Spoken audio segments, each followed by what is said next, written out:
Hi. A great end to the game for you and big impact from Mikel Merino. How did you see it today? Yes, a very tough match. The first half, especially the first 20-25 minutes, we struggled to get certain momentum because we did a lot of simple things very wrong, giving a lot of balls away and never really threatening and generating enough momentum and sequences in the opposition's box. But the second half was very different. We had much more urgency, better intentions, better executions, and then you can sense that the game was going in the direction that he had to go. Saying that, is a moment when we give the ball away in the middle of the park. The space is open in the counter and Myles has to make a magic touch to deny the goal. And in the other end, then that's when we score the goal. With the subs, where they were brilliant and Mikel obviously make a huge impact to score the 2 goals. Is it too simple to say he's the solution now going forward for the next few weeks? Because the players a lot more confidence across the ball when he was there.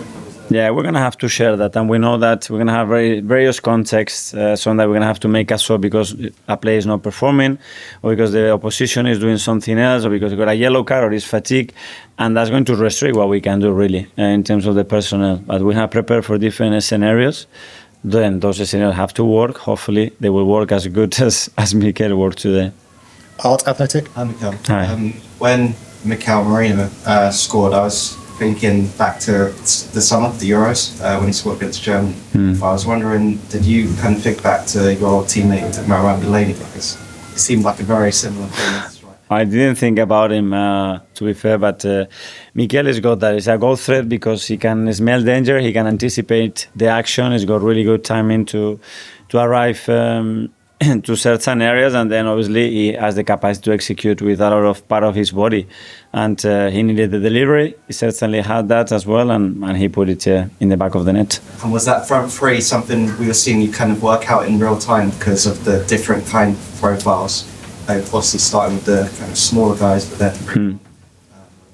Well, I think the game started to suit him more because they were started to defend much more deeper, and we had more momentum, more sequences, more set pieces as well in that period, and we believed that he could impact the game, and we were lucky that he did it. Dan the Sun. How important was it that Liverpool dropped those late points and kind of demoralising circumstances for them on Wednesday for you to put pressure on them ahead of tomorrow's game? Yes, and it was for us as well. You know, that with everything that happened in the last few days, it was a lot of noise as well, that to show how much we wanted, you know, that regardless what happens, we're going to really go for it, that we believe in the resources that we have, in the quality of our players, and we can still adapt and be very competitive and still win a lot of football matches. Simon Evening Standard. Okay, when did you come up with the idea of having Merino as a striker? Because I think we heard from you, you said you didn't train it, so I know you said before you have some wild dreams. When did you come up with the idea? Well, I put all the options, but there were too many. The moment you start to draw options, there are too many, and at the end you have to have the picture in your head of, okay, what can work and what are the variables and the options and the synergies within the team, and then you have to feel it, and that's a feeling on the pitch and seeing what is happening actually, what is the game demanding, you know, and we believe that it was him in that moment, and then to get it right, he needs to deliver, which is the hardest thing in football. Given the situation you're in with injuries and everything, is it kind of going to be the case for the rest of the season that in different moments, different players are going to need to step up? Yeah. Mikel today, someone else might do it. For sure. For sure, and it could have been earlier in the game because, for example, Ethan, he puts the ball in the crossbar, then he puts the ball in the post. We have another massive chance arriving with Declan in the first half. It can be a set piece. It can be in various ways. The team has a lot of capacities in open spaces. Which today we were really dangerous as when we had the ability to run, and that's what we need. That we are a threat from every situation. Mike over here. Tough day for Raheem. Is he a player that needs some rhythm in the games and maybe a confidence player as well? Yeah, and as well, I think from everybody, you know, to step up the game, because in the first half, as I said, especially the first 20-25 minutes, we weren't at our standards, and when that happens, it's very difficult for the front players. Tom, Football London. Mikel, I just want to go back to that Lewis Skelly moment, because it was only 8 minutes before Mikel scored his goal. It seems such an incredible touch, a moment of maturity to know what type of touch to take in there. Just give me a reaction when you saw that ball trickle wide of the goal.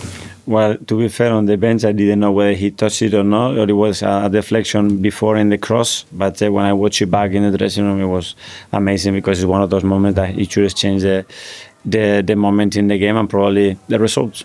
Okay, last couple. Tom in the corner. On TV, Mikel, Joe Cole actually compared Nwaneri to Messi.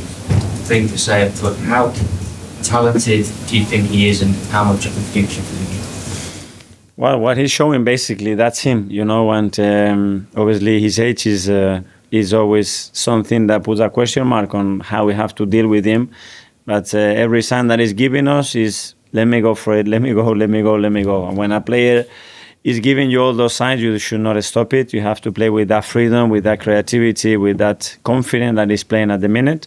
And the players around him believe in him. So let him go because he's a massive threat, massive talent, and he deserves to play.